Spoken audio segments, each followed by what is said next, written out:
이름으로 기도드렸습니다. 아멘. 저희들 오늘 이번 주 설교는 제가 합니다.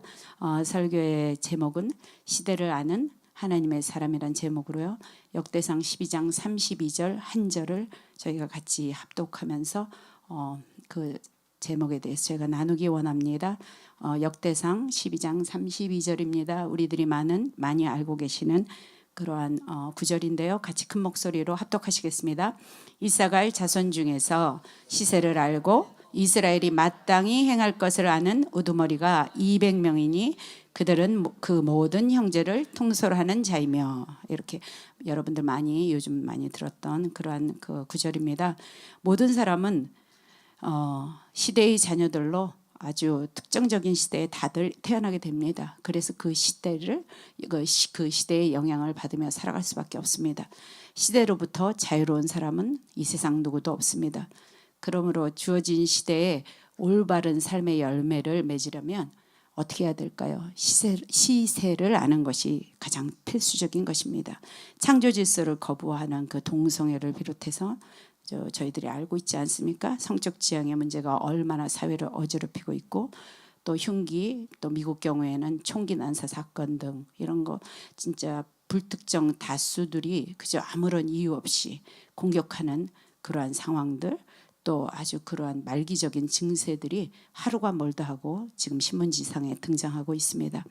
자연 파괴로 인한 기후의 변화들은 어떻습니까? 이러한 모든 것들을 볼 때 우리는 성경에서 지금이 정말 막다른 마지막의 때인 것을 교회가 아닌 모든 사람들도 인정하는 그 시대를 저희들이 살아가고 있습니다. 여기에 더더욱 부추기는 것이 한 가지 더 있다면 교회의 타락과 부패입니다. 그래서 이런 모든 것들이 사실 그리스도를 믿는 저희들에게는 너무 힘들게 다가오는 것은 사실인 것 같습니다. 그래서 저희들이 이제는 시대를 분별해야 할 그때가 왔다고 생각합니다. 지금은 더 이상 이제 게으름을 필 수도 없고요. 눈앞의 일에, 내 개인적인 일에 추구돼서 그것을 매달릴 그러할 때는 아니라는 것에 아마 여러분들도 다 공감하실 것 같습니다. 예수님이 말씀하신 것처럼 신랑을 빼앗길 날과 같아서 금식을 할 때라. 아마 지금이 그때가 아닌가 싶습니다. 지금은 잘못된 다수가 아닌 의로운 소수들이 일어나야 될 때인 것 같습니다. 다시 그들이 출발점에 서야 할 때인 것 같습니다. 하나님 앞에 엎드려야 할 때인 것 같습니다. 계속해서 저에게 이렇게 제가 말씀을 준비해서 지난번 크라이아웃 기도에도 그렇고 계속해서 주님의 말씀은 소수의 자들이 일어나야 한다라는 것입니다. 저에게 계속 그러한 감동을 주님이 주셨습니다. 성령을 보면 성경에는 두 가지 종류의 시간이 있습니다. 우리들이 잘 아시죠? 크로노스의 시간, 어떤 시간입니까? 모든 자들에게 동일하게 주어지는 인생을 살아서 하나님이 세상을 창조하시고 시간과 공간 가운데서 주님이 들어오시면서 시작된 그 창조의 시간, 그 시간을 누구에게나, 믿는 자에게나 믿지 않는 자에게나 평범하게 가는 그 우리에게 주어지는 24시의 크로노스의 시간이 우리에게는 물리적으로 흘러가고 있습니다. 수평적인 시간이겠죠. 그러나 그것은 내가 원하는 시간입니다. 사실은 그렇죠. 반면에 카이로스의 시간이 있습니다. 내가 측정할 수 없는 시간입니다. 수직적으로 주님께서 가고 있는 수평의 길에 들어오는, 어느 시점에 수직적으로 들어오는, 우리는 이것을 카이로스의 때라고 합니다. 특별한 의미가 부여지는 그러한 하나님의 뜻이 이루어지는 그 시간을 말합니다. 이렇게 하면 좀 너무 거창하니까 아브라함을 보면서 이 시간을 좀 더 이렇게 명확하게 구분하면요. 하나님은 아브라함에게 아들을 주겠다고 약속하셨잖아요. 그러나 아브라함이 원하는 크로노스의 시간이 어떻게 됐습니까? 계속 길어졌습니다. 그렇죠? 그러니까 어떻게 될까요? 마음이 조급해집니다. 자신의 크로노스 시간에 하나님 분명히 약속하셨는데 아버지의 그 때가 오지 않으니까 모든 자들은 그때 불안함이 있고 조급증이 있게 되겠죠. 그래서 어떻게 됐어요? 하갈이란 첩을 통해서 이스마엘을 낳았습니다. 그러나 하나님이 약속하신 이스마엘은 하나님의 계보의 씨가 아니었습니다. 그래서 이 약속을 받고 75년이 흘러서 아브라함이 100세가 되었을 때 하나님이 보시기에 때가 찼다고 느끼셨을 때에 그 수평적으로 흐르던 그 시간 속에 특별한 의미가 부어지는 사라가 아들을 낳을 수 있도록 특별한 의미가 부러지는 이 카이로스의 때, 나로는 측정할 수 없는 시간이라고 우리는 말합니다. 하나님의 뜻을 이루는 때, 이때에 아브라함은 이삭을 약속으로 선물 받았습니다. 우리가 기억해야 될 것이 있습니다. 그것은 우리의 가정, 또 우리 사업장, 우리의 또 뭐 직장들, 또 더 나가서는 우리의 교회의 사역들, 내가 원하는 시간인 이 크로노스와 하나님이 원하는 그 카이로스의 시간, 그렇죠? 이 카이로스의 시간이 일치할 때만 그곳에서 하나님의 하늘의 계획들이 이 땅 가운데 풀어진다는 사실입니다. 그래서 우리가 열심을 내고 준비는 하지만 우리가 그것을 할 수는 없다는 거 여러분들 이미 다 경험하셨고 아실 것입니다. 이렇게 시대를 분별하는 것, 때를 분별하는 것, 또 그 시대를 이해한다는 것, 이처럼 우리 이런 것이 뭡니까? 우리 주변에서 일어나는 일들을 이해한다는 거예요. 교회는 동시에 이 동시간대에 일어나고 있는 일들을 그 시간과 때를 분석하고 해석하는 그러한 자들이 있어야만 합니다. 왜냐하면 우리 지금 일어나는 일들을 해석하는데 어떻게 하느냐? 성경을 통해서. 성경이 알파와 오메가라고 해서 모든 것들을 만들어 놓으셨기 때문에 우리 주변에서 일어나는 일들을 성경의 관점으로 계속 이 의미를 가지고 보다 보면 분별이 될 것입니다. 교회는 시대를 이해하는 분별력 할 줄 아는 사람들이 필요합니다. 그리고 이러한 자들 우리는 무엇이라고 부릅니까? 영적인 리더라고 이들을 부릅니다. 다윗에게는 이런 사람이 있었습니다. 바로 이사갈 지파의 사람들이었습니다. 사실 저도 그렇지만 이스라엘의 12지파를 외우는 거 쉽지 않습니다. 뭐 지금 우리 집안의 가문도 잘 모르는데 이스라엘의 12지파를 막 이름을 막 이렇게 입에 잘 와닿지도 않는 그런 이 이름을 외우는 게 참 쉽지 않은데요.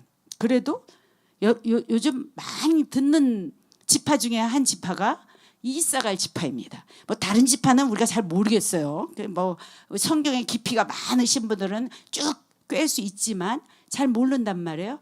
그런데 심심치 않게 하이라이트 되는 지파가 이사갈 지파입니다. 지난주 2주 전에 우리 김태훈 목사님 마음을 합한 교회 설명하실 때도 잠깐 이 구절이 올라왔었습니다. 여러분들 기억하실 텐데요. 이렇게 이사갈 지파를 주제로 하는 그러한 설교들이 불과 몇 년 전부터 눈에 띄게 올라오고 있다는 거 여러분들 아마 조금만 관심이 있으면 아마 보이시게 될 것입니다. 왜 그럴까요? 왜 이 지파가 유독 12지파 중에 올라올 수 있을까요? 우리가 살고 있는 이 타임과 이 시즌이 하나님이 특별한 의미를 부어주고 있는 어떠한 카이로스의 때와 지금 연결되어 가고 있다는 것입니다. 그렇기 때문에 굉장히 역동적인 움직임이 시작되었기 때문에 그렇기 때문에 우리는 깨어서 이 시대를 민감하게 볼 줄 알아야 됩니다. 그 시세를 아는 지파가 이사갈 지파이기 때문에 이사갈 지파가 자꾸 우리 귓가에 이렇게 자꾸 들려지는 거예요. 앞으로 더 들려질 것이라고 생각합니다. 오늘은 이렇게 12지파 중에 하이라이트 되고 있는 이사갈 지파에 대해서 저희가 심층적으로 좀 더 뭐 어디서 여러분들이 또 이것을 찾아서 공부하시겠습니까? 이 자리에 아니면 뭐 어디 하겠습니까? 그래서 한번 짚고 넘어가서 다음에 누가 이사갈 지파 그러면 그래 내가 저거 들었어. 내가 다 알아. 이럴 정도로 조금 이사갈의 모든 전생애를 통해서 하나님 무엇을 저희들에게 알기를 원하시나 저희가 그것을 좀 알기 원합니다. 그래서 그런 이사갈 지파의 영성, 이사갈 지파의 그 기름 부음이 저희와 또 우리 교회와 또 각자의 개인 삶에 임파테이션 될 수 있는 그러한 시간 되기를 바랍니다. 먼저 이사갈 지파의 이사갈 지파의 그 조상이 이사갈이겠죠. 그래서 우리가 먼저 이사갈의 출생을 알아보기 원합니다. 이사갈은 야곱의 9번째 아들입니다. 또 레아가 낳은 레아의 배에서 나온 5번째 아들입니다. 이사갈이라는 이름은 값이란 뜻입니다. 여기에 사가르트라는 말은 히브리 단어로 값을 지불하다라는 의미라고 합니다. 그래서 이사갈은 값을 치르고 낳은 아들, 대가를 지불하고 낳은 아들 이렇게 해석을 합니다. 그 창세기를요 우리가 전체적으로 이렇게 좀 보기 잠깐 이렇게 짧게 이 줄거리를 정리하면요, 창세기는 하나님께서 아브라함이라는 한 사람을 갈대아 우르에서 불러내셔서 땅을 약속하시면서 이 하나님이 원하시는 땅으로 이자를 보내면서 민족을 이룰 것이라고 그렇게 보장하셨습니다. 그리고 그 민족 속에서 메시아가 그 아브라함의 씨를 통해서 나올 것이라고 그렇게 예언하셨습니다. 그래서 아브라함은 이삭을 낳고 이삭이 야곱을 낳는 계보로 하나님의 그 원하시는 그 씨가 흘러가게 됩니다. 여기서 야곱은 어쨌든 아내가 내시되는 환경이 되어버렸습니다. 그 구체적으로 여러분 다 아실 것입니다. 이 4명의 아내가 아들 낳기 경쟁을 시작했어요. 그런데 이것이 이스라엘 민족이 이어지는 신호탄인 것입니다. 이스라엘이라는 이름은 야곱의 인생의 역사에 담긴 이름이, 이 이름은 엄마의 이 태 속에서부터 야곱은 아주 치열한 경쟁을 시작했습니다. 배가 고파 죽게 된 그 형이 팥죽 한 그릇으로 그 장자권을 팔았잖아요. 그 장자권을 가진 그 야곱은 그 야곱의 삶이 그러면 편안했느냐? 안 그랬잖아요. 그렇죠? 굉장히 고달픈 인생의 시작이 여기서부터 시작됩니다. 눈에 보이지 않는 이 장자권 하나 가지고 형 에서를 피해 가지고 막 간 곳이 외삼촌 라반의 집이잖아요. 거기 가는 길에 베델이라는 곳에서 유숙하게 되고 꿈속에서 하나님을 만나게 되고 하나님은 그 야곱에게 준 장자권에 대해서 참 걸맞는 축복을 해주셨습니다. 그런데 그렇게 축복받은 야곱이 과연 라반의 집에 갔는데 어떻게 됐습니까? 거기서 더 삶의 여정이 고단하기만 합니다. 야곱이 첫째 부인인 그 레아 있잖아요. 레아는 그렇게 사랑받지 못했어요. 그래서 야곱이 사랑했던 여인이 아니었기 때문에 남편 야곱에게 별로 사랑을 받지 못하니까 하나님께서는 이 레아가 고통하는 것을 보시고 레아의 태를 먼저 열어주셨습니다. 그래야 야곱은 이 4명의 자녀를 이 야곱으로부터 낳습니다. 그런데 저희가 이 4명의 아들의 이름을 보면요, 얼마나 참 기가 막힌지 남편에게 사랑받지 못한 그 레아의 고통이 고스란히 그 이름에 들어 있어요. 첫째 아들 루벤, 보라 아들이다. 레아는 이 아들의 이름이 주님께서 나의 고통을 들어주셨다. 막 너무 처절하지 않습니까? 거기에 의미를 부여했어요. 두 번째 아들 낳는데 시므온, 들으심이었습니다. 주님께서 내가 남편 사랑하지 못함을 들으시고 이 아들을 주셨다. 그 고통을 따라가 주십시오, 여러분. 계속해서 셋째 아들 레위, 매임 연합입니다. 내가 남편을 위해 아들 이제 몇 번째 낳았습니까? 3명 낳았잖아요. 3명 낳았으니까 나와 남편이 이제 연합할 것이다. 연합이 안 됐다는 얘기죠. 연합할 것이다. 이렇게 했으니까 그렇게 해서 3명의 자녀를 낳을 때까지 그 레아의 그 사랑받지 못하는 고통이 그 안에 들어 있습니다. 그런데 이제 하나님이 이 고통을 신원해 주셔서 많이 신원해 주셔서 넷째 아들의 이름 유다의 이름은 결국 우리가 잘 알죠. 결국 이제는 여호와를 찬송하리로다. 조금 이렇게 위로 받은 것 같아요. 이름으로 보면 이게 레아의 고통이 조금 사라지는 것 같고 야곱의 그 가정이 조금 평안함을 찾은 것 같았는데 이제 누가 또 여기에 있습니까? 이번에는 레아의 동생이면서 야곱의 둘째 부인이었던 야곱이 사랑했던 라헬의 고통이 또 여기서 시작됩니다. 참 이렇게 보면은요, 훗날 이들이 무엇이 됩니까? 지금 이스라엘의 12지파를 세우는 탄생이 되는 그러한 얘기인 거예요. 탄생의 전개가 뭐로 시작했습니까? 두 자매의 질투. 그래요. 막장 드라마, 아침 연속극 거의 같은 수준인데요. 여기서 우리가 한번 잠깐 생각해 볼 게 있는데요. 성경은 이렇게 우리 사람의 모습을 전혀 미화시키지 않습니다.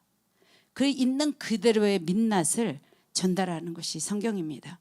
그냥 그들의 서리빨 쌓인 여자 온유월의 서리가 내리는 서리빨 같은 이 경쟁의 역사.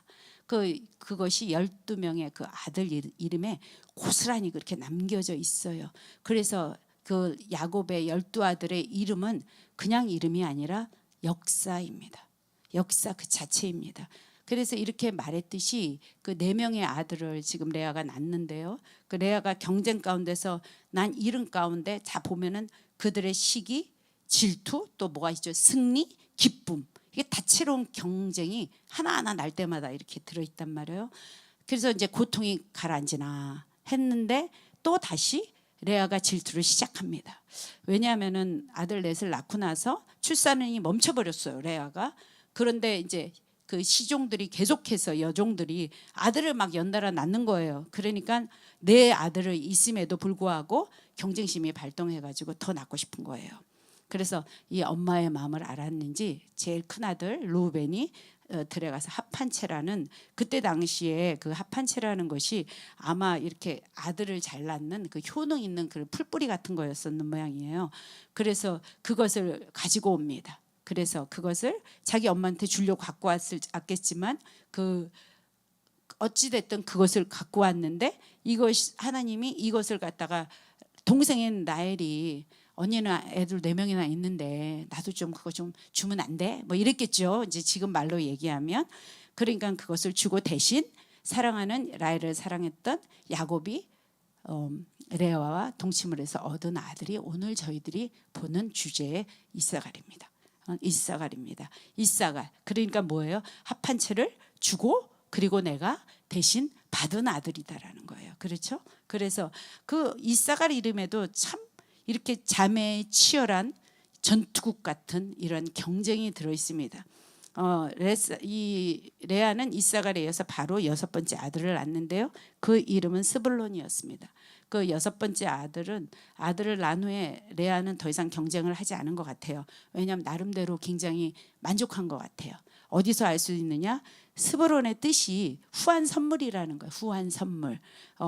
그러니까 이제 많이 이 후한 선물이라는 이 후한이라는 뜻은 우리가 많이 이스라엘 가면 듣습니다. 토브, 좋다. 하나님이 세상을 만드시고 참 좋았다 할 때 토브. 그래서 우리 이스라엘 가면 이 토브란 단어를 많이 이렇게 하는 얘기를 많이 하는데 인사로 그런 것처럼 토브입니다. 그래서 이제 더 이상 경쟁이 없고 나는 남편이 후한 것을 줘서 만족한다. 이렇게 하고 있어서 끝날 줄 알았는데 이번에는 누구의 차례였을까요? 처절하게 라헬의 차례가 돌아옵니다. 그래서 이제 라헬이 이 치열한 경쟁 끝에 하나님이 태를 열어주셔서 첫 번째 아들을 얻는 이 아들 요셉입니다. 그렇죠? 우리가 알고 있는 요셉은 이름을 무엇이라고 지었냐면 하나님이 내 부끄러움을 씻으셨다가 요셉의 이름입니다. 10명의 자식 탄생하는 동안 본인이 자식이 한 명도 없었어요. 그냥 얼마나 라헬의 마음은 사실 이게 질투를 넘어서서 자신을 가장 힘들게 했던 게 무엇일까 생각해 보니까 부끄러움이었을 것 같아요. 하나님이 내 부끄러움을 씻으셨다. 이렇게 해서 그 요셉의 이름을 그렇게 지었습니다. 아브라함과 이삭과 야곱에 주어졌던 하늘의 별과 같이 무수한 바래와 모래와 같이 내가 네 자손을 무수한 자손을 주시겠다. 참 거창하게 주님은 말씀하셨지만 이 약속을 실상 지켜지는 그 모든 과정은 야곱의 두 아내였고 자매였던 라헬과 그 레아의 시기심, 치열한 경쟁, 참 이 속에서 이스라엘이 탄생됩니다. 하나님은 우리와 전혀 다른 방법으로 하나님의 뜻을 이루어 가십니다. 저는 이 시기심이라는 감정, 부끄러움이라는 이 감정, 그리고 이런 경쟁이라는 그런 상황들, 사실 이게 긍정적인 감정과 상황은 사실 아니지 않습니까? 그런데 이러한 감정을 통해서 하나님은 지극히 현실적인 일을 통해서 이 일들을 이루어 가신다는 거예요. 그러면 이걸 빗대서 우리에게 만일에 적용하자 보면 하나님은 우리의 인간의 희노애락의 삶 가운데 들어오셔서 아버지의 나라와 아버지의 약속을 이루어 가신다는 겁니다. 그렇기 때문에 사실 참 우리 자신은 보잘것없는 것 같아요. 매일매일 넘어지는 것 같고 뒤뚱거리는 것 같고 불안정한 것 같고, 그래서 참 나 같은 사람이 하나님 나라에 무슨 도구로 내가 사용될 수 있을까? 이렇게 생각하는 사람은 아마 거의 없으실 것 같아요. 저도 마찬가지입니다. 그러나 성경은 이렇게 이스라엘의 12지파의 민낯을 드러내면서 하나님의 놀라운 능력을 드러내면서 그 배후에 여전히 하나님께서 자리 잡고 있는 것을 기억하게 하십니다. 주님은 이 순간에도 우리 삶의 각자에게 그 우리의 민낯을 보고 계시고 알고 계시면서 우리 안에 가지고 있는 이 시기와 질투, 때로는 부끄러움, 그것도 낭망, 또 경쟁하고 싶은 것들, 이러한 모든 것들을 주님은 보고 계시고 참 우리로 보면 참 이게 하나님 앞에서 참 좋지 않은 모습인 것 같은데요. 그러나 주님은 이런 것에 개의치 않으시고 당신의 일들을 이루어 가십니다. 왜냐하면 하나님은 능력의 하나님이시기 때문에 어떠한 것도 그분의 손에 닿으면 역사가 일어난다는 거예요. 카이로스의 때가 오면. 그래서 우리를 바라보지 말고 우리가 주님을 바라보자라고 자꾸 이야기하는 것은 이렇게 12지파를 세운 이 부분만을 봐도 우리는 충분히 알 수 있다고 생각합니다. 여기서 봤듯이 우리가 각자의 삶을 막 치열하게 살아내려고 하고 있는 이 지금 right now, 지금의 우리 각자의 이 민낯이 어쩌면 하나님 나라를 이루는 큰 통로가 되는 것을 아닐까, 이렇게 생각을 하면서 사실 조금 위로를 많이 받습니다. 여러분도 저처럼 그런 부분에 위로를 받으시기 바랍니다. 이렇게 이사갈의 출생은 그 동기가 참 별로 아름답지 않았습니다. 그러나 성경은 여기서부터 이사갈로부터 이야기를 시작합니다. 이렇게 세월이, 이사갈이 태어나서 세월이 쭉 흘렀어요. 창세기가 50장인데 49장에 가니까 이제는 파란만장한 인생을 살았던 아버지 야곱이 137세가 돼서 이제 거의 죽음을 눈앞에 두고 자기 그 12명의 아들을 머리 앞에 불러놓고 한 명 한 명씩 그렇게 유언을 합니다. 야곱이 그 아들을 불러 이르되 너희는 모이라. 너희가 후일에 당할 일들을 내게 내가 이를 것이다. 그러면서 모여라. 너희 아버지 이스라엘에게 너희가 그것을 들어라. 이렇게 1, 2장 그렇게 되어 있습니다. 그러면서 한 사람 한 사람에 대해서 하나님의 일들을, 장래 일들을 계시하십니다. 그런데 12명의 아들에게는 아주 다양성 있게 하나님의 그 뜻을 이렇게 유언처럼 이렇게 계시하십니다. 어떤 아들은 복을 받게 될 것이다. 어떤 아들은 이런 것 때문에 저주를 받게 될 것이다. 그런데 이 모든 것들은 사실 야곱의 12아들들의 삶의 행위에 따른 그런 보상이었습니다. 이사갈이라는 그 지파, 이사갈이라는 자는 사실 예언받기 전에는 어떠한 삶을 살았는지 성경에 나오지 않습니다. 단지 성경은요, 그들의 과거의 어떤 행위보다, 자, 여기가 참 포인트입니다. 그들의 과거의 어떤 행위보다 그 예언을 통해서, 그 기도를 통해서 이들이 후대에 어떠한 영향을 미쳐가는지에 더 관심 있고 거기에 이렇게 초점을 맞추는 거예요, 항상. 그래서 야곱의 유언이 그 이사갈에 대해서 창세기 49장 14절에 나오는데요. 참 놀라운 것은 여러분들이 앞으로 이 49장을 보면서 이사갈이 나올 때는 항상 그 앞에 누가 따라 나온다? 스불론이 따라 나와요. 그런데 스불론이 우리 아까 봤잖아요. 그 이사갈의 동생이에요. 그렇죠? 그런데 항상 스불론과 그 다음에 이사갈이에요. 여기서도 그렇게 나와요.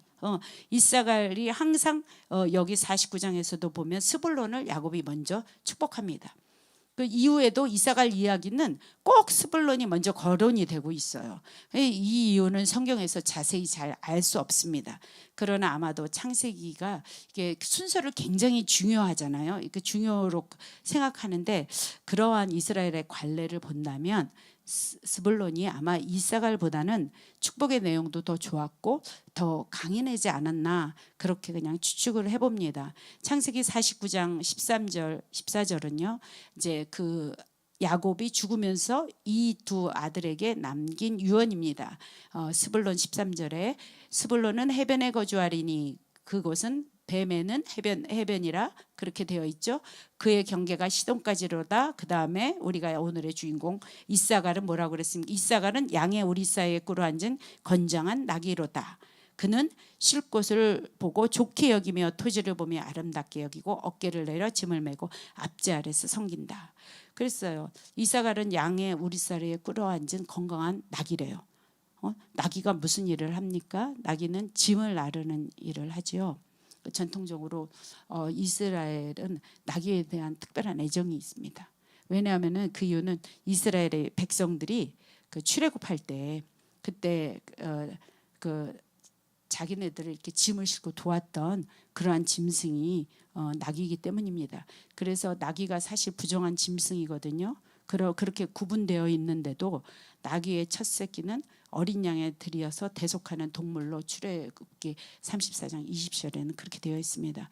그래서 정말 이거를 보면은 유대인들은 나귀에 대한 특별한 감정이 이처럼 있는데요. 나귀가 주인에게 굉장히 친밀하다고 합니다. 그래서 사람들이 나귀를 잘 관찰해 보면요, 그 자기 주인이 제공한 구유 아니면 먹지를 않는답니다.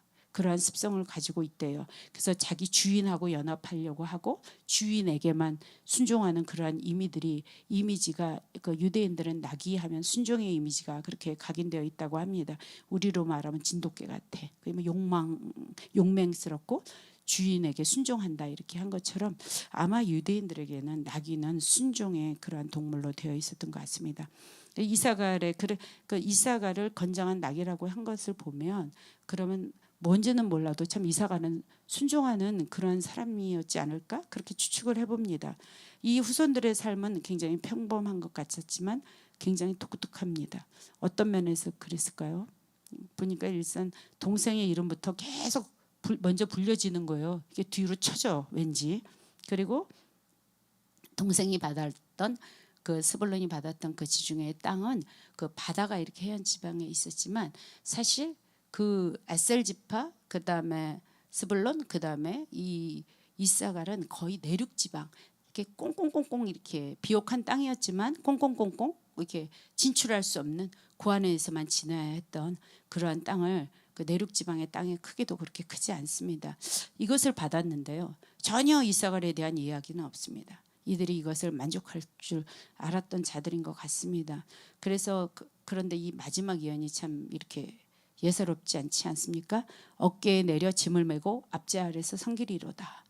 어떠한 자지간은 외부의 압제가 있어도 저항하지 않았고 수동적인 삶을 살지 않았나. 이런 뒷부분에 이제 조금 저희가 다시 이 부분을 더 저희가 다 살펴볼 건데요. 아무튼지 여기까지 보면 이사갈은 본인의 맡겨진 일에 순종하는 그런 충성된 자였지 않았을까라는 추측을 해볼 수가 있습니다. 계속해서 이제 이사갈을 따라가 보기로 합시다. 창세기 49장 유언이 야곱의 유언이었다면 쭉 세월이 지나서 이제 500년이 흘렀습니다. 신명기 33장에 가면 모세가 110세의 죽음을 앞두고 가나안 땅에 뻔히 보이는 그 모압 지방에서 한 지파 한 지파를 또 다시 축복하는 그런 내용이 나옵니다. 이제는 아들들이 아니었겠죠. 이제 지파 성장했으니까 지파가 됐겠죠. 그래서 한 지파 한 지파를 이렇게 형성한 그 지파들을 향해서 이제 모세가 예언하는데요. 성경이 정말 놀라운 것은 이 앞에 500년 전에 그 야곱의 유언이나 이 지금의 모세의 유언이나 이게 연결이 돼 있다는 겁니다. 기막히게 연결이 있답니다. 이것을 보면서 우리는 이걸 어떻게 사람이 도저히 성경은 맞춰야 맞출 수 없구나 하면서 하나님이 하신 일들에 대해서 참 우리가 감탄하게 되는데요. 여기 신명기 33장 18절을 봐도 여기에 자세히 보면 이사갈 지파에 대한 유언을 하면서 무엇이 먼저 나오죠? 누가? 스불론이요 너는 바깥에 나감을 기뻐하라. 그리고 이사갈이여 너는 장막에 있음을 즐거워하라. 여기서도 둘을 동시에 축복하지만 그 내용은 한 사람은 바깥에 나가고 하나는 안에 있겠다고 합니다. 실제로 스불론은 해안 지방에 이렇게 있었기 때문에 해상으로 나가서 활동을 했습니다. 그리고 이 이사갈은 사실 내륙 땅에 있었기 때문에 땅을 개간해서 농업을 통해서 하나님께 그 복을 올려드리고 살았던 사람입니다. 그런데요, 그 다음 19절이 우리가 좀 주목해야 될 것 같습니다. 그들이 백성들을 불러 산에 이르게 하고 거기서 의로운 제사를 드릴 것이며 바다에 풍부한 것과 모래에 감추어진 보배를 흡수하리라 그랬어요. 이 부분이요, 바다에 감추어진 것, 풍부한 것. 이 지금 제가 이사갈 지파는 내륙에 있기 때문에 바다의 것들을 가지고 올 수 없는 자들이잖아요. 그런데 19절에 이들을 백성들을 산에 불러 모아서 거기서 의로운 제사를 드리겠다고 했습니다. 12지파 중에서 가장 어떻게 보면 내륙 지방 5지 작은 지방을 받았는데 거기서 참 감사할 줄 아는 그러한 영적 생활을 했던 이들은 다른 지파들이 많은 것들을 받았기 때문에 사실 영적으로 흥청망청해서 해이할 수도 있었고 타락할 수도 있었고 세상적으로 흘러갈 수도 있었는데 이사갈 지파는 그러할 만한 형편과 사정이 되지 않아서 정말 자기네가 가진 그것에서 아까 말씀드린 것처럼 충성했기 때문에 하나님께 감사드리고 제사드리고 그리고 이 시대가 어떻게 나갈 것인가 어떻게 살아야 될 것인가 그 백성들 모아서 산에서 예배드리고 그렇게 자연스럽게 그렇게 살았던 민족인데 이들의 특징 중에 하나는 사람을 길러냈다는 것입니다. 사람을 길러냈습니다.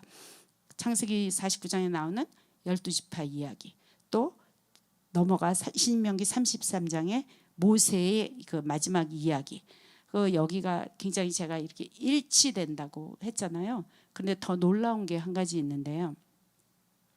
보석입니다.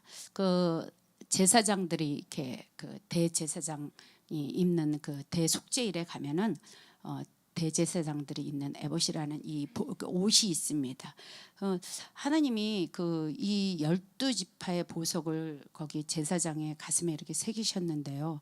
이것을 우리가 이 12지파의 보석의 특징을 알게 되면 정말 너무너무 완벽한 이 하나의 성령의 역사가 참 하나님이 정확한 의도를 가지고 그 지파를 세우시고 그 지파를 향해서 지금껏 그 일을 이루신다는 것을 보고 참 여러분들이 놀랄 수 있을 것 같아요. 그래서 이것이 궁금하신 분들은 12지파를 대표하는 12보석인가 보석이 어떠한 의미를 내포하고 있는가 지금 모세 야곱의 예언과 모세의 예언과 또 12지파의 보석을 이렇게 한번 이렇게 보시면 거기서 이것을 많이 여러분들이 놀랄 수 있고 참 성경이 정말 신묘막측하구나. 정말 성경은 성령의 감동이 아니면 쓰여질 수 없구나. 이거를 저희가 느낄 수 있습니다. 지금은 이사갈 지파에 대해서 알아보는 건데요. 혹시 그림이 준비되었으면 이스라엘 대제사장이 입은 그 예복이 있어요. 여러분들 저는 보내드렸는데 준비가 안 되면 할 수 없고 보시면은요 이렇게 가슴에 이렇게 셋 1, 2, 3, 4, 5, 6 이렇게 해서 쭉 이렇게 붙여 있지 않습니까? 저렇게 12개의 지파에는 각각 그 지파마다 이렇게 색깔이 있고요. 그리고 나서 거기에는 지파의 이름이 붙여 있습니다. 출애굽기 28장에 이 판결의 흉패를 그 에봇을 짜는 방법들이 쭉 나와 있는데요. 첫째 줄에는 무슨 보석, 둘째 줄에는 무슨 보석 이렇게 쭉 나오면서 이 매 보석은 12지파에 한 이름씩 인이 새겨 있다 이렇게 그렇게 되어 있습니다. 제사장들은 자신이 사역을 위해서 하는 게 아니라 이 옷을 입고 백성의 12지파의 모든 죄를 걸머지고 하나님 앞으로 나가는 중보적인 사역을 하는 사람들이었습니다. 그래서 이 대면한 옷을 꼭 그렇게 입고 나갔는데요. 또 이 제사장이 있는 그 에봇에 이렇게 앞에 보면은 이렇게 그 보석이 쭉 달려 있고 여기 어깨에는 그 지파의 이름들이 새겨 있습니다. 어깨 계급장에 여기 어깨는 뭡니까? 이게 계급장 다는 곳 아닙니까?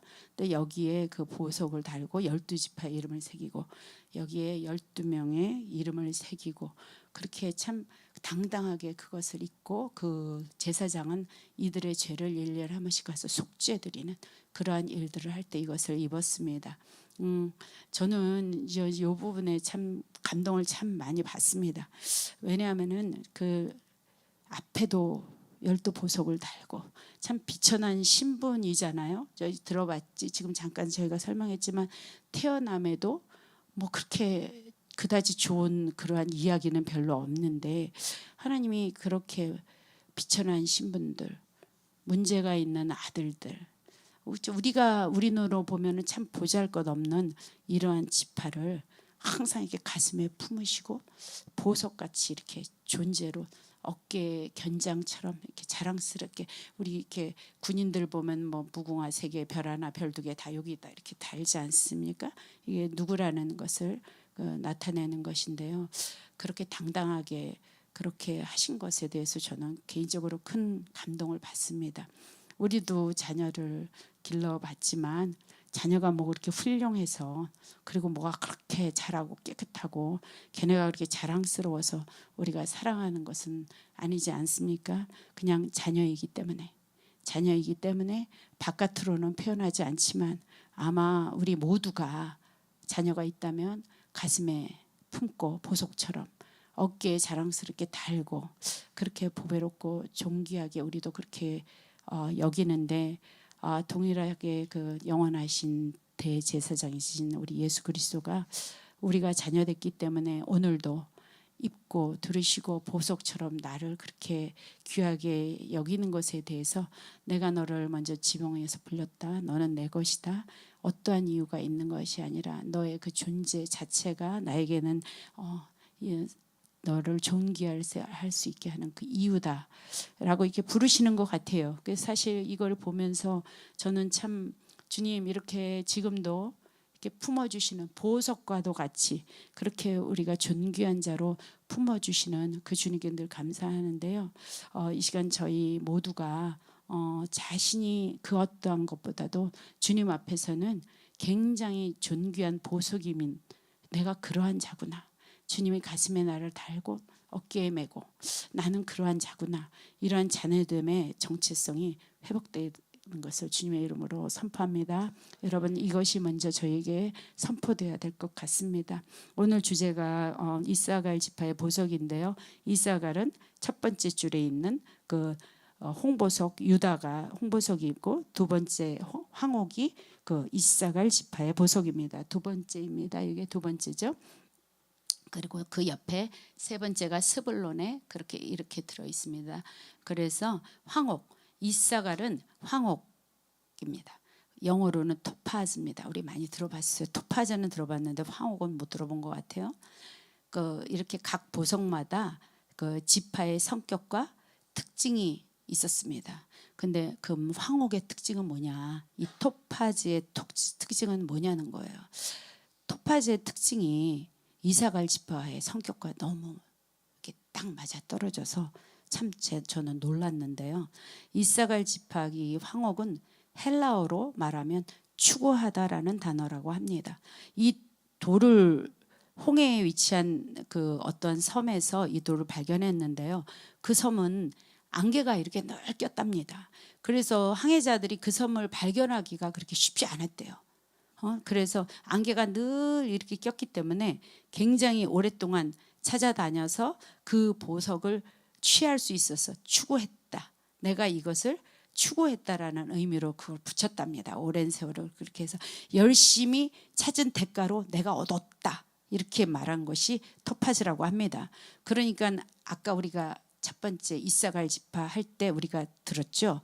이사갈 이름도 대가를 주고 합한 채를 주고 내가 가졌다. 이렇게 동일하게 황옥의 보석도 이사갈의 이름이 새겨 있는데요. 그 세상에 태어날 수 없었던 상황들.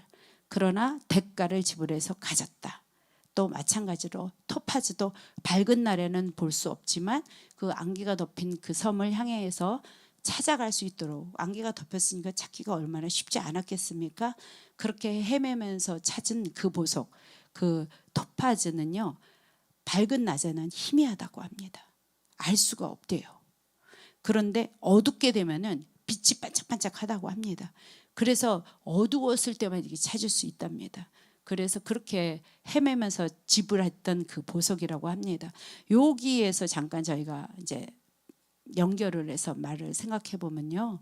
이사갈 지파가 이렇게 열악한 조건 속에서 배분받았지만 나라가 어려워졌을 때 이들이 일어날 수 있었다는 거예요. 이들이 세상이 평온할 때는요. 장막 속에 이렇게 아까 그랬죠. 장막 속에 거하면서 내면을 다지고 그렇게 살아가다가 나라가 어려워졌거든요. 그러니까 지금 보석처럼 토파즈처럼 어떻게 어려워진 나라가 되니까 자기가 보석이 돼서 이렇게 딱 일어나는 거예요. 그래서 이스라엘 다윗 왕조의 중추적인 역할을 하게 됐어요.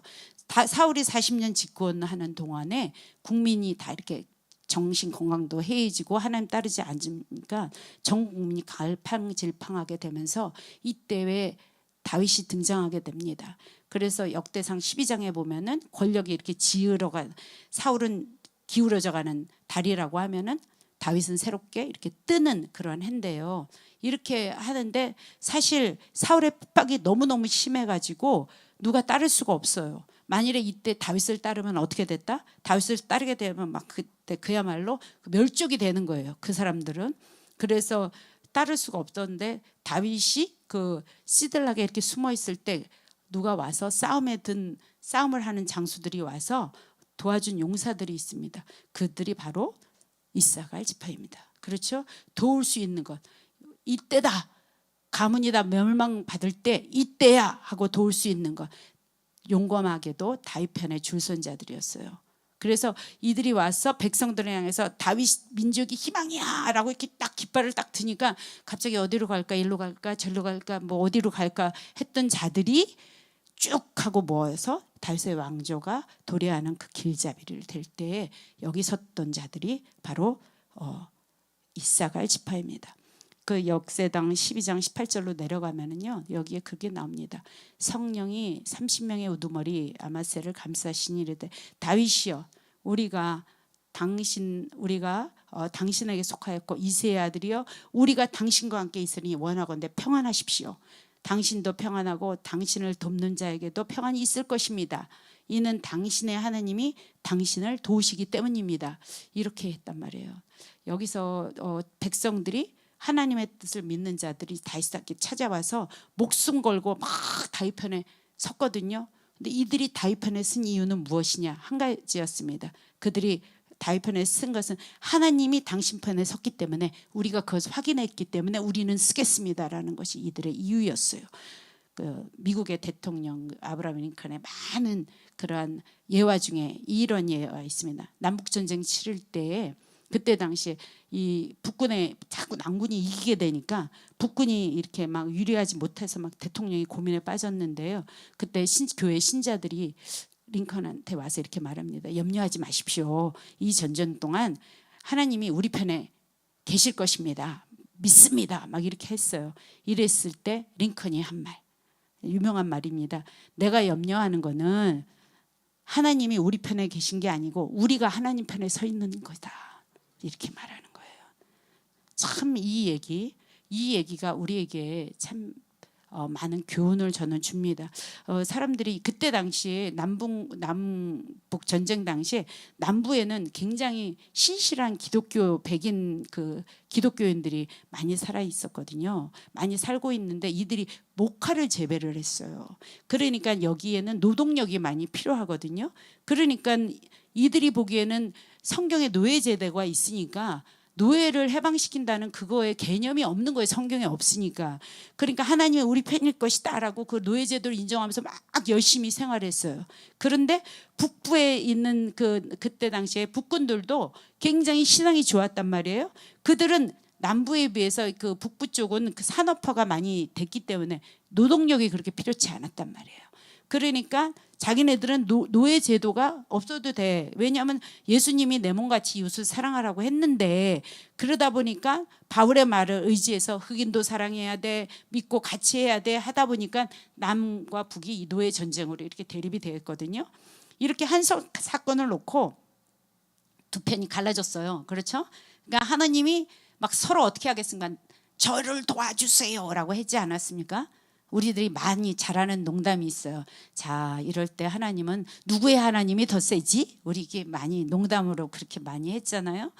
이럴 때 성경은 하나님의 누구의 기도를 들어주셨을까요? 보통 사람들은 다 자기 중심적으로 생각하기 때문에 자기가 하는 일이 옳다고 생각해서 하나님이 내 편을 들어주실 거라고 믿고 기도합니다. 남북 그때 전쟁 당시에도 모든 기독교인은 하나님이 자기의 편을 들어주실 거라고 믿고 열심히 기도했습니다. 이런 상황은 지금이나 마찬가지입니다. 그런데 링컨은 그렇게 생각하지 않았어요. 무조건 자기를 돕는 것보다 자기가 하나님 편에 서 있을 때 하나님이 다시 말해서 하나님이 하나님의 뜻을 행할 때 도우실 것이라고 믿는 거예요. 네, 우리가 하나님의 우리 편 되달라고 기도하지 말고 내가 항상 하나님이 편에 서 있는가를 기도하는 저와 여러분 되시기 바랍니다. 이렇게 정말 이사갈 지파는 굉장히 소리 없는 그러한 지파였지만 그러나 밝을 때 밝을 때는 준비하는 자로 서 있었고 토파즈처럼 성막 안에서 머물면서 아까 얘기했죠. 의로운 제사를 드리면서 하나님의 뜻을 준비하고 훈련하는 세월을 보냈습니다. 여기 이제 저희가 제가 정리하면서요. 그러면 시대를 아는 사람은 어떤 자일까? 첫 번째 시대를 아는 사람은 시세를 아는 자라고 합니다. 여기 시세를 안다는 건요. 이스라엘이 마땅히 행하는 것을 아는 여기 시세를 알고는 여기 안다라는 것은 우리가 많이 들었던 하와와 그 아담과 하와가 동침했을 때의 그 친밀함 우리가 알죠. 이 야다 그 친밀함이 시세를 알다의 그 안다는 거예요. 그래서 친밀함을 경험하는 것. 그래서 결국은 이 시간을 안다라는 거, 그 시세를 안다라는 건 하나님과의 깊숙한 친밀한 관계에 들어가야지만 알기를 원한다는 거예요. 그러면 그 안에 들어가면 하나님이 무엇을 지금 시대에 원하는지 그것을 그 계획을 우리가 깨달을 수 있다는 거예요. 이사갈 지파가 이것을 알았던 지파라는 거예요. 그런데 이들이 시간에 머무르지 않고 아는 것에 머무르지 않고 더 나가서 마땅히 행할 것을 행했다고 했습니다. 시간을 이해하게 되면은요, 마땅히 행할 것을 행하고 그것을 할 수밖에 없는 그러한 상황이 이르게 된다는 겁니다. 땅과 하늘을 분별력 있게 이렇게 구분할 줄 아는 그러한 사람들은 이제는 하늘의 것들을 내가 야다를 통해서 주님의 친밀함을 통해서 알았어요. 알았는데 내가 마땅히 행할 것을 알았는데 친밀한 주님과의 관계가 있다면 그것을 그냥 가만히 있을 수는 없다는 얘기입니다. 마땅히 해야 될 것을 준비하는 것. 참 그래서 굉장히 이사갈 집안은 영적이었고 현실적이었습니다. 참 제가 이게 설교를 준비하면서 지금 태국 집회에 나와 계신 우리 목사님의 그 집회를 잠깐 기도하게 되었는데요. 제단 전쟁 선포하시면서 인도 땅, 태국 땅, 그리고 이제 미국 저희들 기도의 집을 통해 순차적으로 이렇게 배대를 세워가고 계시잖아요. 참 이분들은 하나님의 성취된 이 시대의 일들을 아셨고 그 하늘에서 이루어진 그 일들의 뜻을 이 땅으로 가져오는 그 이 행보들, 하늘에 성취된 것들을 이 땅에 풀어내는 것들을 하고 계시는구나 하는 그런 감동을 많이 받았습니다.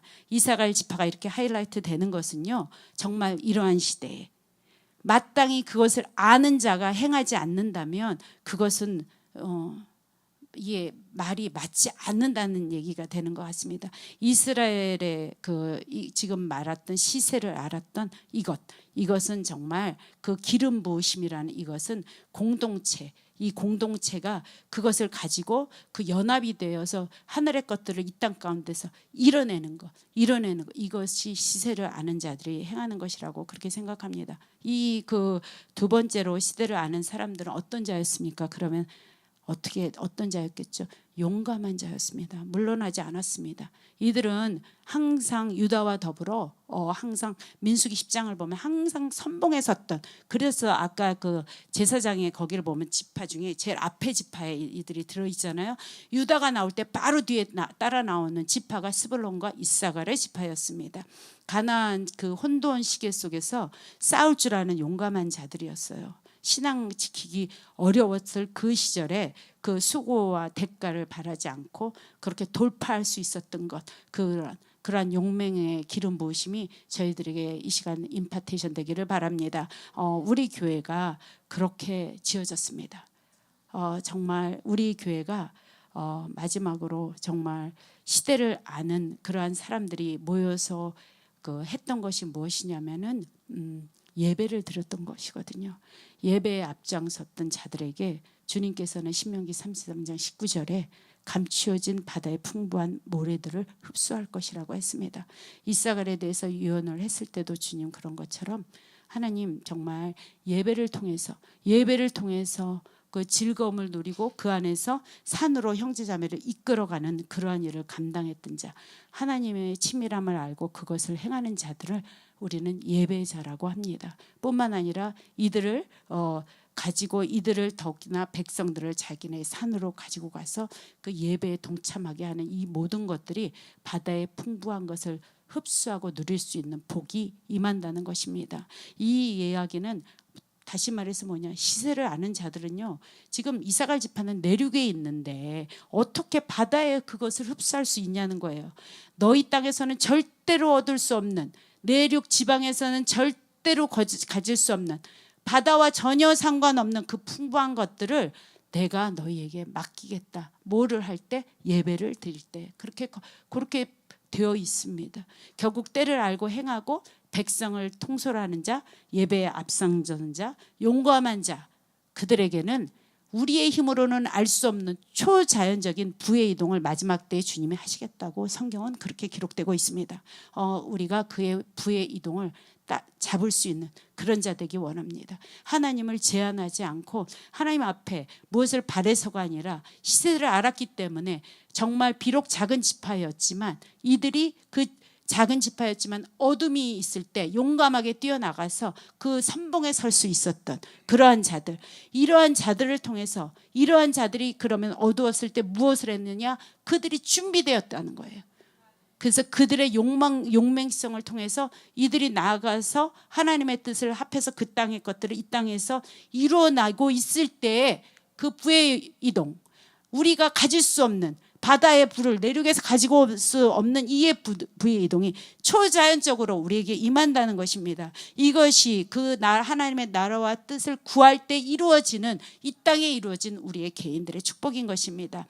시대를 알았지만 자신의 상황을 절대로 탓하지 않았던 그런 자들, 예배와 기도로 그 어두운 때에 리더십을 길러냈던 그러한 자들의 유일한 것, 잊지 말아야 될 것, 야다의 그 친밀함이 하나님께 있었다는 것입니다. 저희들 마찬가지입니다. 이제 말씀을 정리하고 예배팀 앞으로 나오시는데요, 저희 힘으로 가질 수 없는 이 재정의 축복들이 여러분들 앞에 있습니까? 우리가 도저히 뚫고 나갈 수 없는 그러한 어려운 환경들이 저희 앞에 있습니까? 예배드리면 이게 뭐가 되는데, 이렇게 우리가 성경을 통해서 다시 한번 이사갈 지파를 통해서 다시 한번 이것이 예배의 친밀함을 통해서 돌파가 된다는 것입니다. 그래서 우리가 정말 이제는 시세를 분별해서 그 하나님 정말 이때 마땅히 알아야 할 것들을 예배를 통해서 친밀감으로 깨닫게 하시고, 그래서 그것을 아는 자, 시간을 이해한 자들이 마땅히 하나님 앞에 행할 것을 행하는, 그래서 하늘의 것들을 이 땅으로 가서 풀어낼 수 있는 그러한 교회 되기 원합니다. 이 시대에 그것을 뉴저지 더크로스에게 주님은 주셨다고 저는 믿습니다. 그래서 우리가 매일 이 자리에 원띵홀에서 주님을 예배할 때에 이 모든 것들이 하나님 안에서 풀어질 것을 믿습니다. 그래서 우리의 삶이, 예배가 회복될 때 내 삶이 회복되고 가정이 회복되고 국가가 회복되고 모든 하나님의 나라의 일들이 풀어진다는 것 잊지 않기 바랍니다. 이 시간 저희가 함께 두 가지 제목을 갖고 기도하기 원하는데요, 하나님, 뉴저지 더크로스 처치가 하나님의 카이로스 때 이곳에 탄생됐습니다. 아버지, 누구도 부인할 수 없이 이 교회는 시대를 아는 자들을 모아주신 곳입니다. 하나님, 이사갈의 지파가 시대를 알았던 것처럼 그들이 알 수 있었던 것들은 친밀함 때문이었습니다. 아버지, 우리의 삶에 분주함이 있습니까? 분주함으로 인해서 우리가 주님을 대면할 수 없습니까? 이 시간 저희가 아버지 하나님, 그 분주함으로 인해서 주님을 만나지 못하는 그것을 결단하며 주님 앞에 나오기 원합니다. 우리 삶을 주님 조종하여 주십시오. 그래서 우리 삶에 가지치기가 있기를 원합니다. 하나님 앞에 더욱더, 우리가 하나님 앞에 더욱더 머무르는 시간을 우리에게 갖게 해달라고, 그렇게 결단하게 해달라고 먼저 주여 한번 부르시면서 기도하시겠습니다. 주여, 아버지, 그렇습니다. 아버지, 우리의 삶을 조명해 주십시오. 하나님, 이사갈의 시세를 알았던 것은 하나님과의 친밀함 때문이었습니다. 우리의 삶의 분주함이 주님을 알지 못하도록 아버지 막는 요소가 되는 것은 아닌지, 이 시간 우리가 아버지 한번 다시 한번 주님 앞에 고백하며 주님 앞에 아버지 하나님 서기 원합니다. 우리의 삶 가운데, 우리 아버지 하나님, 내 생활 가운데 내가 가지치기 하며 정렬해야 될 것들이 있다면 주님 정렬시켜 주십시오. 다시 한번 하나님 아버지 주님 앞으로 더 들어가기 원합니다. 그리하여 마땅히 시세를 알음으로 내가 행하여야 될 것이 무엇인지를 깨닫고 정리하는 저희들 되게 하여 주십시오. 아버지 하나님, 그러기 위해서는 저희가 용감함이 필요합니다. 우리에게 용맹을 허락하여 주십시오. 진리와 타협하지 않는 용맹을 저희에게 허락하여 주십시오. 아버지, 우리 삶이 그렇게 주님 앞에 정렬되기 원합니다.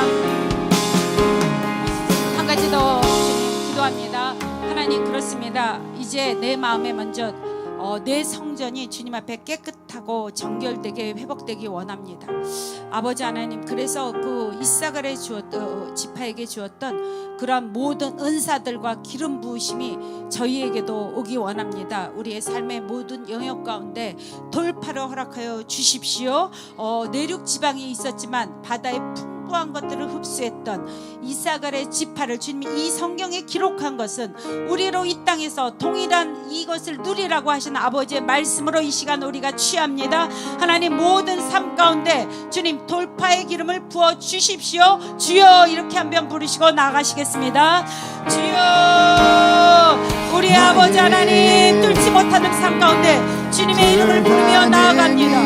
아버지 하나님, 이사갈의 지파처럼 우리가 알 수 없는 내륙의 풍부한 것들이 우리에게로 흘러들어올 수 있도록 하나님, 우리가 주님 앞에 예배로 더욱더 나아가기 원합니다. 주님 앞에 더욱더 친밀하게 나아갑니다. 하나님이여, 우리 삶 가운데 주여 무엇보다도 주님을 더욱더 알아가게 하여 주십시오. 주님과 더욱더 깊이 교제하게 하여 주십시오. 예배로 우리가 예배로 승리하는 저희들 되게 하여 주십시오.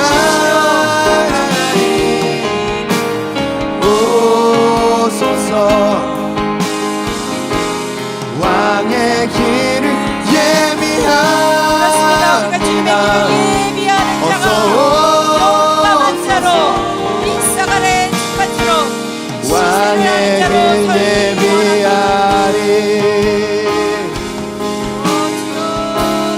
왕의 길 예비하리.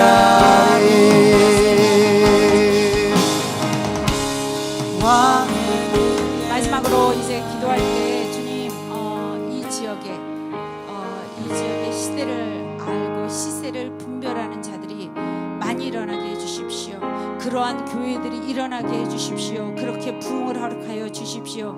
특별히 태국 땅에 하나님 그 시세를 마땅히 갔던 그 뿌려진 씨앗들, 아버지 그 다음 세대에 그 심겨진 씨앗들이 자라게 해주십시오. 그리하여 태국 땅에 부흥이 수일 내에 일어나는 역사를 허락하여 주십시오. 더 크로스 처치가 아버지 그러한 수고와 헌신에 사용되게 하심을 주님 감사합니다. 또 한 가지는 또 태풍 산산어로 인해서 지금 일본에 어려움이 많습니다. 특별히 우리 보배 선교사님 거기 가셔서 기도 제목 주셨는데요. 일본의 모든 국민들 생명을 주님 지켜주십시오. 이번 이 기회를 통하여 모든 땅 가운데 우상 숭배가 끊어지게 하시고 아버지 하나님을 바라보는 그 구원의 하나님을 바라보는 역사가 일어나게 해달라고, 교회들 피해를 주님 줄여주십시오. 이렇게 우리가 기도하면서 각자 기도하시다가 돌아가시기 바랍니다. 각자 주여 부르시면서 기도하시겠습니다. 주님, 주여, 태국 땅에 뿌려진 아버지 하나님 이 씨앗들, 다음 세대를 향한 눈물에 뿌려진 이 씨앗들 수일 내에 복을 주십시오. 주님, 태국 땅에 없으신 아버지 하나님 주님께서 하나님 아버지 놀라운 역사를 주십시오. 하나님, 수고하신 자들 아버지 발걸음 주님 기억하여 주시고, 수고하신 그 눈물의 씨앗을 주님 기억하여 주셔서 많은 젊은 씨앗을 그런 영혼의 컨퍼런스가 되게 하여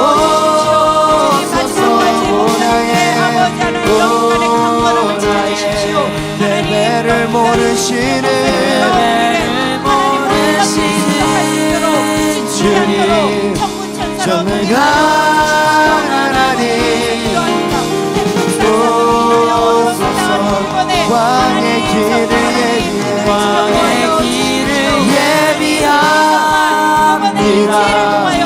어서 왕의 길 예비하리. 왕의 길 예비하리. 왕의 길 예비하리.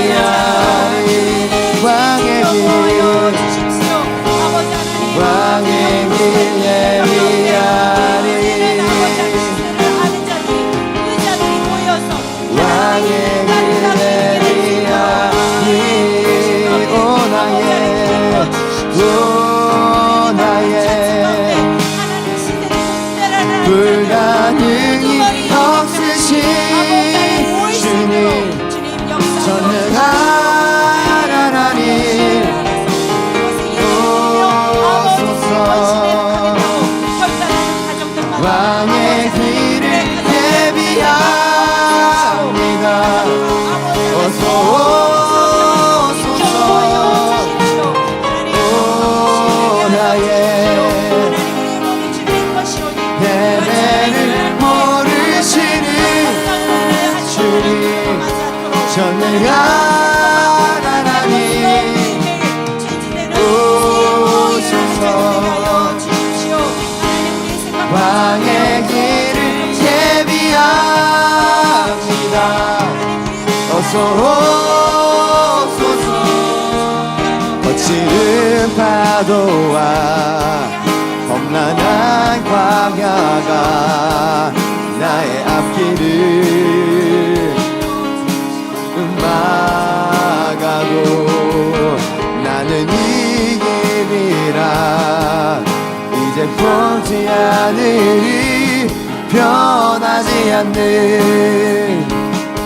주님의 그 능력 어둠의 권세와 간악한 원수가 나의 앞길을 막아도 나는 이 길이라 이젠 속지 않으리 변하지 않는 주님의 그 능력 바다를 가르셨던 하나님 성벽을 무너뜨린 하나님 거인을 쓰러뜨린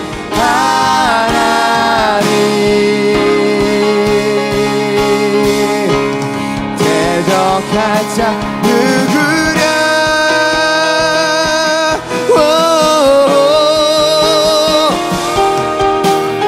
오 나의 불가능이 없으신 주님 전능한 하나님 오소서 왕의 길을 예비합니다 어서 오소서 오 나의 예배를 모르시는 주님 전능한 하나님 오소서